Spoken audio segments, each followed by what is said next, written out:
The only people who don't want to disclose the truth are people with something to hide.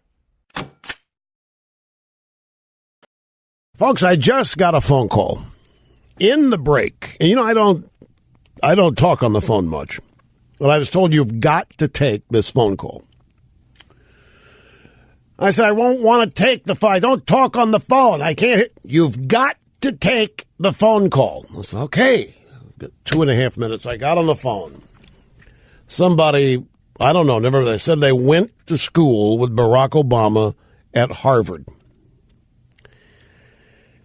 And the guy told me that Obama got the lowest grades that any Harvard graduate ever got, and that a bunch of professors gave him B's and C's when he didn't even show up to class. And then he hung up. Now, this guy from Harvard said that Obama, lowest grades anybody ever got at Harvard, had professors that covered for him and he wasn't even there. I said, can you show me any proof of this? No, hung up the phone. It took all of a minute. I'm corroborating it now. I'm telling you now.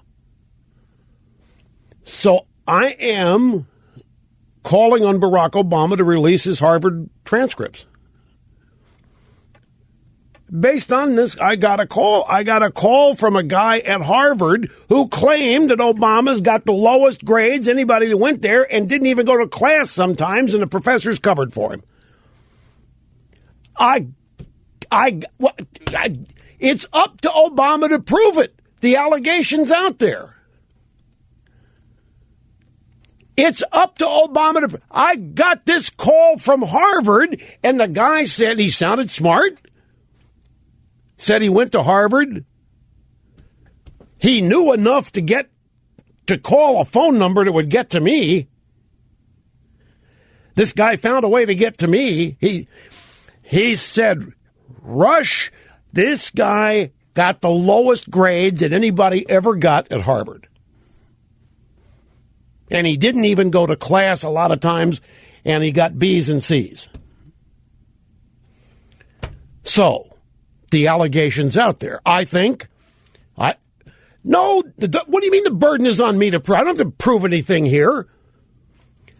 No, look, the burden is on Obama. He's the one that I've alleged got the worst grades in the history of Harvard. It's up to Obama to prove this. It's up to Obama. So we need the transcripts. And while we're at it, I wonder if I could get a call from somebody at Occidental. And maybe I'll get a call from somebody at Columbia.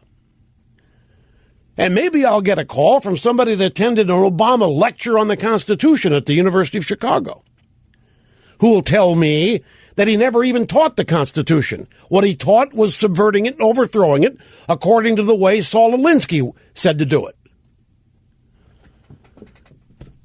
But there it is. Lowest grades ever in Harvard, never went to class. Didn't, a lot of times got covered for by the prof. I got a call. And who's next? Bill in Keller, Texas. Great to have you, sir. Hello. Hi, Rush. How you doing today? Very well, sir. Thank you very much. Yeah, I heard you talking earlier about someone who had called you about Obama's Harvard experience. And I had some questions, too, that I've been kind of wondering about. I went to Occidental College quite a few years, of course, before Obama, but tremendous difficulty getting in that school. You have to be in like the upper 5% of your high school class. You have to be involved in extracurricular activities. They like it if you're a student body officer, captain of the football team, those kinds of things. And I've wondered the entire 4 years that the president has been in office, how in the world he ever got in there, because according to his book, he was such a reprobate in high school. And wondered if you had any thoughts on that. How he got into Occidental? Yeah, I don't see how he did based on Well, you would know better than I. You went there. Yes, I did. So What do you think it could be? Well, that's what I don't understand. I can't imagine how a young man who claims that he was such a failure in high school could possibly have qualified to get in at that time, one of the most prestigious colleges on the West Coast. Let me ask you a question. Yeah. Only you know the answer. What are we talking? What years are we talking? Are we talking the 90s, late 80s? Did Occidental have an affirmative action program that you're aware of? Not when I went there. They did not. But they did, I'm sure, when Obama went there. So you're thinking that could possibly be what allowed him to get in? Well, if what you say is true, if the entrance requirements are what they are, affirmative action was a program designed to allow people in who otherwise wouldn't get in on the premise that they've been discriminated against most of their lives because of their skin color. And as such, these universities and any business that had any interaction, regulatory or otherwise, with the federal government, they implemented these programs and they took them to degrees that weren't even required just out of fear of the government harassing them. So I remember when I was in Pittsburgh and affirmative action hit, they started at radio stations all over town. They started hiring women who had never been on the radio before just to satisfy the requirement because their license could be up for renewal soon. And they had to keep the federal government off their back. They had the affirmative action requirements. This was a big, big deal in the 70s and 80s. Huge deal. Yeah. Well, and I thought about that too, but then I wondered also I wonder why he left Oxy. I can't help but think about his time spent at that school, because I remember how difficult it was for me, and I was, in like the top 5%. Well, look, his wife, Michelle My Belle Obama, has said that she would never have gotten into Princeton if it hadn't been for affirmative action. Yeah, that must have been it. And I'm wondering if why he left and went back to the East Coast. Wondered if he just couldn't hack it. Is there any way that anybody could ever find out more about his college background? Sure, somebody from there could call me. Somebody that went to school with Obama at Occidental could call me. Well, if anybody, admissions office, whoever knows, somebody from Occidental could call me, and then I could tell you what they said. Well, it's just like I got the call a little over an hour ago from Harvard.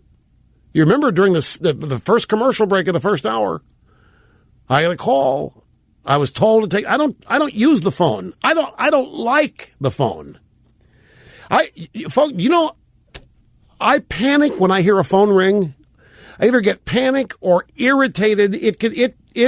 I've got to do something about it because it has the potential to ruin 5 minutes after it happens. It's nothing ever any good when the phone rings. Nothing. It's always a problem. There's something always wrong. Nothing ever good happen other than taking phone calls here, but I never hear it ring. When my cell phone rings or the phone at home, But they said, you better take this one.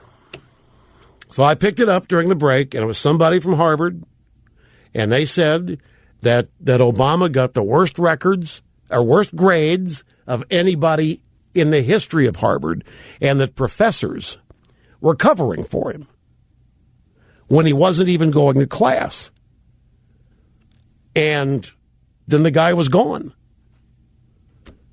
So now the allegation's out there, and I think Obama has to deal with it. Obama is going to have to explain. Is it really true you got the worst grades in the history of Harvard? Because I got a call. I got a call from a guy said he went to Harvard, knows this. What do we do, folks? What do we do about it? The only people who don't want to disclose the truth are people with something to hide.